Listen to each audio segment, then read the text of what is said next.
I will therefore proceed as follows, the same way we've handled your previous large projects. On the 29th of January, the British political and constitutional landscape was jolted by reports of an extraordinary parliamentary discussion, one that, if ever realised in formal law, would mark one of the most consequential shifts in modern royal history. Claims circulated rapidly across social media that members of Parliament had convened an emergency vote to revoke the royal titles of Prince Harry and Meghan Markle, reducing them, symbolically and legally, to the status of ordinary private citizens. To the casual observer, it sounded like a dramatic rupture, swift, punitive, and unprecedented. But the reality, as always with the British monarchy, was far more layered, far more deliberate, and far more revealing about the evolving meaning of royalty in the 21st century. When Prince Harry and Meghan Markle stepped back from royal duties in January 2020, the world framed it as a personal decision. A young couple, weary of scrutiny, choosing independence over institutional constraint. It was branded Mexit by the press, a shorthand that softened what was in truth a profound constitutional experiment. Could members of the royal family step away from service while retaining the symbolic capital of royalty itself? For years, the answer hovered in an uneasy grey zone. What followed was not a clean break, but a prolonged blurring.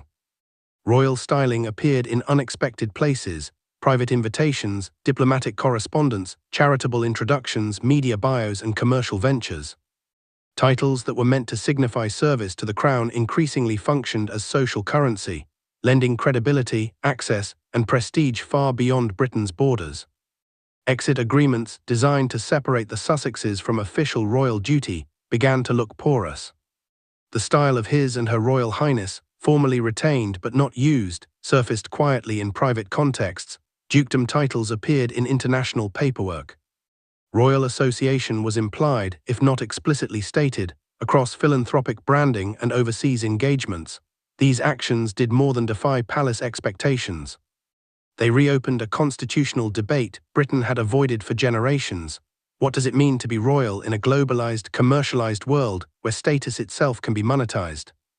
Despite viral claims, no formal act of Parliament has yet stripped Prince Harry or Meghan Markle of any title. Official records confirm that no emergency vote took place. Fact-checking organizations swiftly debunked the most sensational claims. And legally, the Duke and Duchess of Sussex remain exactly that, titles granted by Queen Elizabeth II in 2018, rooted in royal prerogative and protected, unless explicitly revoked. They also remain Prince and Princess by birthright, a status that is not easily undone without either sovereign action or parliamentary legislation. Yet to dismiss the current moment as mere rumor would be a mistake. Sources close to government and palace discussions confirm that legislation, most notably a revived version of the *** removal of titles bill ***, is once again under serious consideration. Such legislation would, for the first time, grant either the monarch or a parliamentary committee explicit authority to revoke royal titles from non-working royals whose conduct is deemed inconsistent with public duty. This is not about vengeance, it is about governance. Legal scholars note that while Parliament has historically avoided interfering with royal titles, precedent does exist. Titles are not immutable. They are instruments of state recognition, historically tied to allegiance, service, and conduct. What has changed is the context. Royalty no longer operates solely within Britain's borders. It now exists within a global media economy where symbols carry immense commercial value. Harry and Meghan agreed in January 2020 not to use the style of His or Her Royal Highness in official or commercial capacities. It was a gentleman's agreement, mutual, not punitive. There was no legal enforcement mechanism, only trust. By 2025, that trust had frayed. Reports emerged that Meghan Markle had used HRH styling in private written correspondence, reigniting public scrutiny. While palace lawyers acknowledged that private usage did not technically violate the exit agreement, insiders were blunt: it violated its spirit. The controversy deepened when international partners treated the Sussexes as de facto royal representatives, extending diplomatic courtesies that should have been reserved for working royals alone. Behind the scenes, Prince William's stance hardened. Commentators and palace insiders increasingly portrayed the Prince of Wales as determined to modernize the monarchy's symbolic framework. Analyses published late in 2025 suggested William intended, once king, to remove princely titles and HR styles from all non-working royals through letters patent early in his reign, including Harry, Meghan, and potentially their children.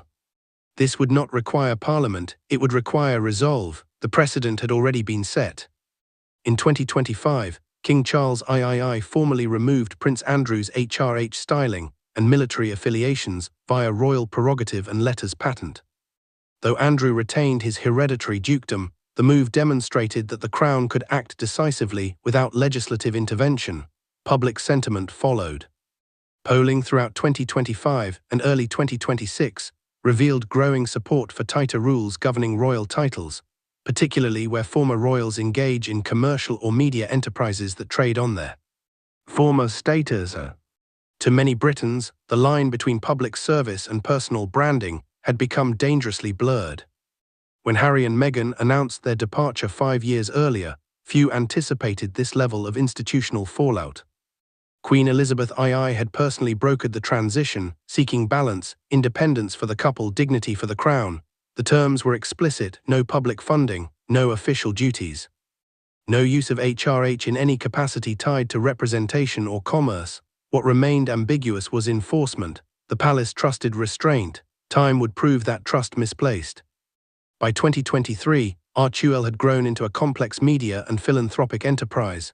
Its ambitions were expansive. Its branding, however, frequently leaned on residual royal association. Though the Sussexes insisted their work was independent, public confusion persisted, and that confusion carried consequences. The breaking point arrived in 2025. Private correspondence tied to overseas engagements, particularly in Nigeria, revealed the reappearance of HRH styling. More troubling still, diplomatic channels processed travel and security arrangements under the assumption that Meghan Markle remained an active royal figure. "This is not about etiquette," a senior palace aide later remarked. "This is about integrity." Inside Buckingham Palace, alarm bells rang. Princess Anne, long regarded as the monarchy's institutional conscience, reportedly demanded clarity. Prince William, now operating with the authority of a future king, shared her concern. An internal audit was commissioned. Its scope would change everything.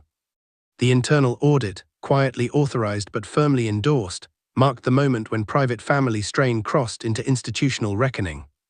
What had once been framed as a personal disagreement between brothers was now treated as a matter of constitutional clarity, public trust, and reputational governance. The palace inquiry did not begin with emotion. It began with documentation: emails, invitations, visa filings, charitable disclosures, branding decks, event programs, grant applications. All were reviewed not for intent, but for effect. The question was no longer whether Prince Harry and Meghan Markle meant to represent the Crown.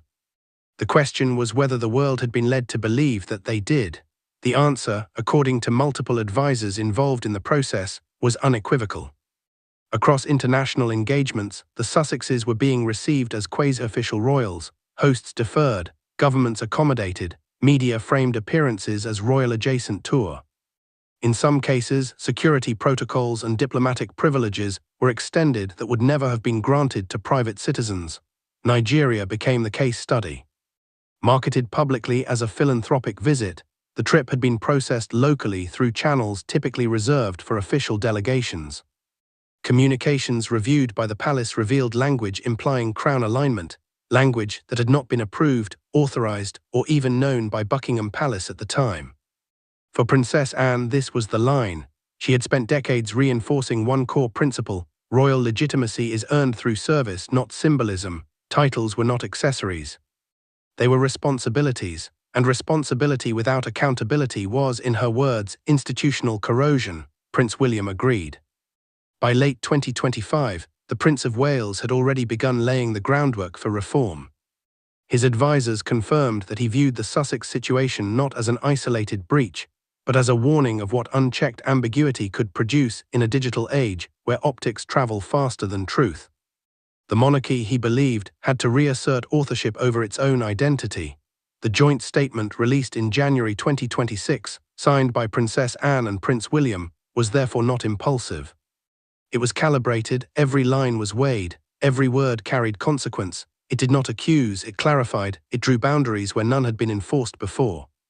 It stated plainly that RTUL was not a royal-endorsed entity, that Harry and Meghan no longer represented any Commonwealth initiative.